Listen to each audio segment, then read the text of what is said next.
परिवेश रे आमे देखू गोटे प्रकार खाद्य को अनेक प्रकार प्राणी खाती। जेपरी घास को झिंटिका ठेकुआ हरिण खाई बंचती।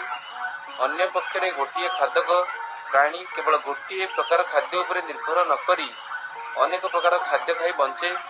जेपरी मनीष तृणभोजी होइपारे, मांसाशी होइपारे बा सर्वभोजी मध्य होइपारे।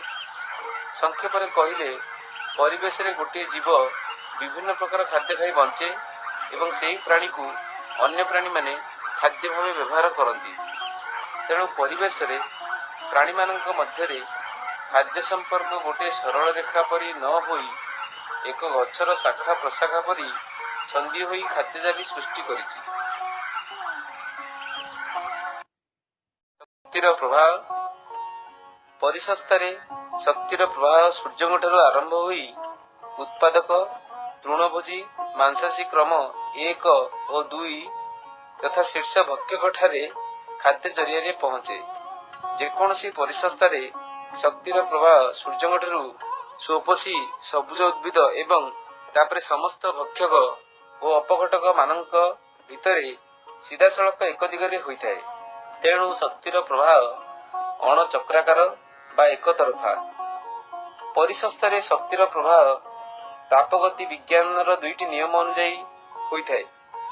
प्रथम नियम अनुଯାयी शक्ति गोटे रूपरू अन्य रूप को रूपांतरित होइथाए, किंतु यार विलय घटे नहीं कि यह सृष्टि होई पारे नहीं।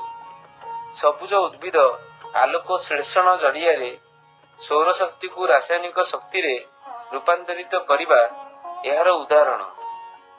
द्वितीय नियम अनुଯାयी जेकोसी क्षेत्र रे शक्तिर रूपांतरण बा स्थानांतरण संपूर्ण भावे होई न थाए। किछि शक्ति ताप रूपे अपसारित होई जाई थाए। से दृष्टि आर.एल. लिंडेमान नामक जड़े परिवेशविद 1942 मसीह विभिन्न पोषक स्तर में मिलुथुबा शक्तिर परिमाण को अध्ययन करी शतकड़ा 10 नियम प्रणयन कले। उदाहरण स्वरूप यदि गोटे परिसंस्थारे उत्पादक स्तर में शक्तिर परिमाण 100 कैलोरी हुए, तेबे तृणभोजी स्तर में शक्तिर परिमाण 10 कैलोरी हेबो। सेहीपरि मांसाशी क्रम स्तर 1 ठारे 1 कैलोरी शक्ति मिलिबो एवं मांसाशी स्तर 2 ठारे मात्र 0.1 कैलोरी शक्ति मिलिबो।